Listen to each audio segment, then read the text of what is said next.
안녕하세요. 피치마켓 대표 함우영입니다.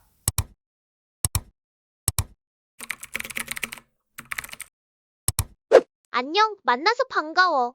나는 사회적 가치 연구원의 마스코트, 세즈야.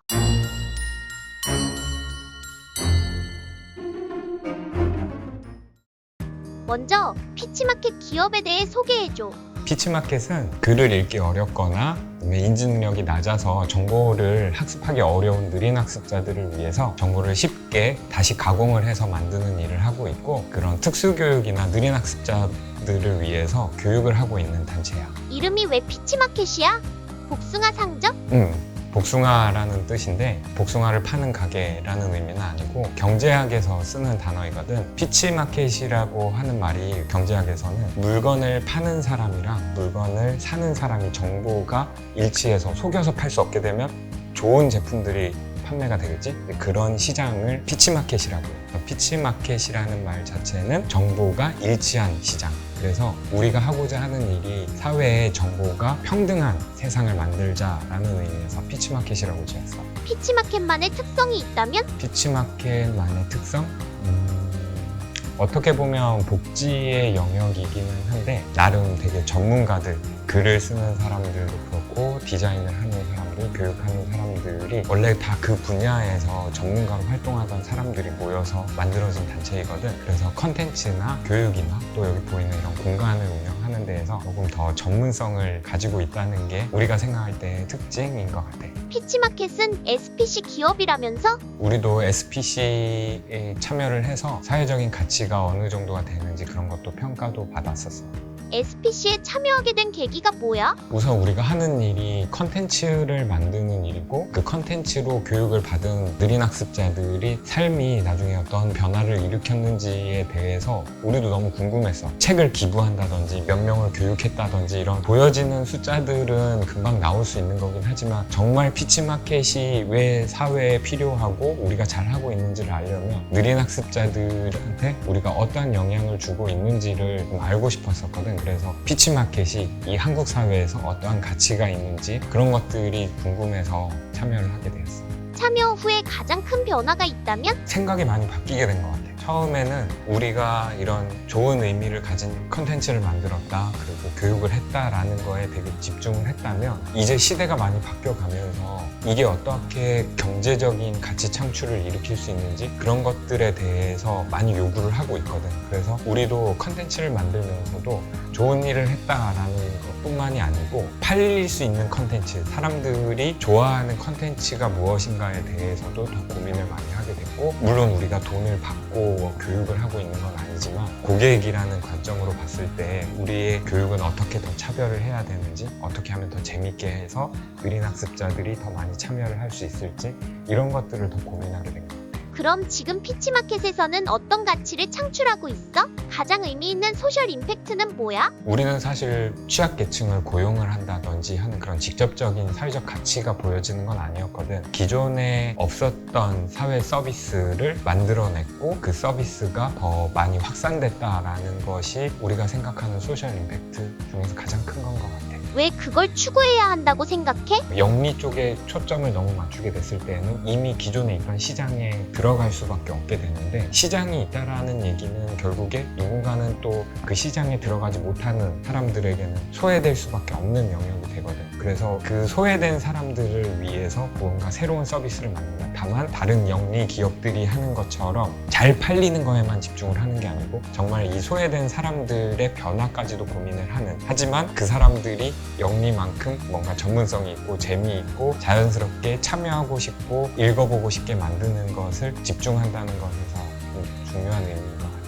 피치마켓을 만들 때 어떤 걸 가장 먼저 생각했어? 피치마켓을 만들 때 처음에는 많은 생각을 하지는 않았었어. 그냥 이런 문제가 있네? 근데 나라면 이렇게 해결해 볼 것 같은데 아무도 그런 일을 하지 않네? 그러면 한번 해보자. 그래서 이게 사회적으로 어떠한 반응이 있을지는 모르겠지만 누군가가 또 이거를 이어받아서 또 더 발전시킬 수 있지 않을까. 그럼 사회적 기업을 창업하려는 사람들은 가장 먼저 뭘 하는 게 좋을까? 창업이 어려운 이유는 하나를 고민한다고 해결되는 게 아니기 때문인 것 같아요. 이게 되게 순차적으로 이걸 하나 고민해서 해결하고 그 다음 고민을 해결하고 해서는 창업을 하기에는 되게 쉽지 않은 일인 것 같고, 창업이라고 하는 거는 정말 동시다발적으로 많은 것들에 대해서 고민하고 그 문제점들을 동시다발적으로 해결할 수 있어야 된다고 봐. 그래서 그런 역할을 할 수 있는 사람은 누군가는 있을 거고, 그런 창업을 생각하는 사람이라고 한다면 당연히 기본적으로 해결을 해야 된다가 아니고 당연한 거는 솔루션인 것 같아요. 사회 문제라는 거는 세상에 너무 많거든요. 그 사회 문제를 다 누군가 한 집단에서 해결할 수는 없기 때문에 그거를 또 가까이에서 보는 사람들마다 사회 문제가 조금 더 깊게 고민을 하다 보면 나오게 될 거고, 거기에 맞는 해결책들도 나올 수 있다라고 생각을 하거든. 그런데 이게 사회 문제가 정말 해결이 될 때까지 굉장히 오랜 시간이 걸리더라고.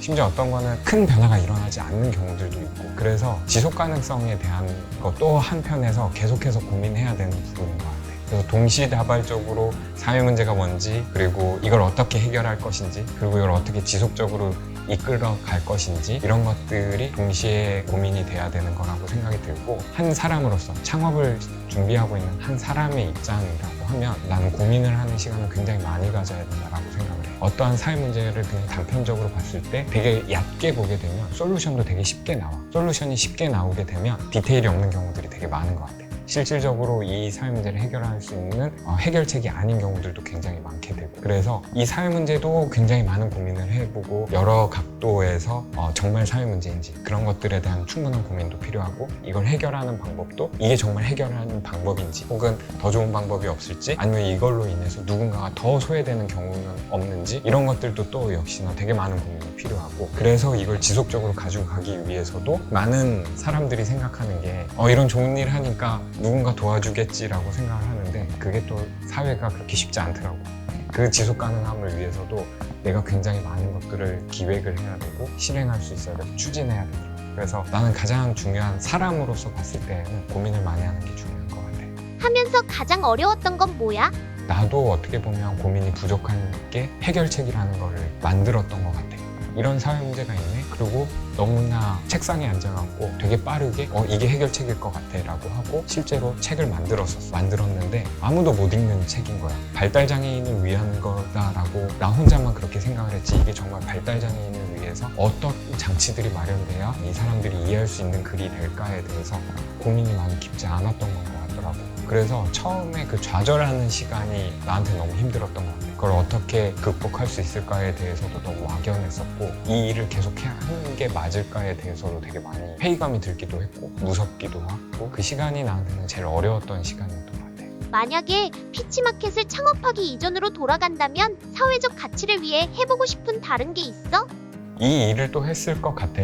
난 항상 대학교를 다닐 때부터 정보의 차이가 사회 문제일 수 있겠다라는 생각을 했었어. 그래서 이 부분을 어떻게 풀어나갈 볼까, 먼 미래에 이런 일을 해봐야 되겠다라는 생각을 하고 있었거든. 그래서 다시 창업 전으로 돌아간다고 해도 내 머릿속에는 이게 떠오를 것 같아. 마지막으로 기업이나 개인의 관점에서 사람들이 조금 더 사회적 가치를 추구하게 하려면 어떻게 해야 할까? 요즘 내가 되게 관심이 가는 단어가 라이프 스타일이야. 보통 라이프 스타일이라고 하면 영리, 패션, 인테리어 이런 디자인적인 영역에서 라이프 스타일로 어떻게 녹아들까에 대한 고민들을 되게 많이 하잖아. 근데 사회적인 가치를 만드는 게 라이프 스타일에 어떻게 녹아들까에 대한 고민을 해본 적이 없었던 것 같아. 사실 많은 사람들한테 이렇게 바뀌어야 돼 라고 얘기를 했을 때에는 쉽게 바뀌지 않거든. 나도 이 분야가 아닌 다른 분야에서 사회적인 가치를 중요하다라고 얘기를 했을 때 중요하다라고는 받아들이지만 그게 내 일상에 녹아들진 않더라고. 그게 라이프 스타일로 오지는 못했기 때문인 건 것 같아. 그래서 나는 오히려 다수의 사람들이 이렇게 바뀌어야 된다보다는 그 일을 하고 있는 사람들이 자기 분야의 사회적인 가치를 어떻게 대중들 혹은 기업, 기관의 라이프 스타일에 녹아들게 할 수 있을까에 대한 고민을 하는 게 중요한 것 같고, 그래서 지금 나의 역할은 이 정보의 차이, 이 문제를 어떻게 하면 라이프 스타일에 녹아들게 해서 사람들이 더 많이 공감하고 참여하게 할 수 있을까를 고민하고 있어. 오늘 인터뷰 어땠어? 소감 한마디 부탁해. 일단 인터뷰 자체가 지금까지 했던 거랑 좀 다른 게 신선한 건 것 같고, 또 이게 새로운 접근이 돼서 하나의 미디어의 한 축이 될 수도 있지 않을까라는 생각이 들고, 또 반말로 이렇게 더 내 이야기를 편하게 할 수 있었던 것 같아요. 오늘 세즈에게 솔직하게 얘기해줘서 고마워.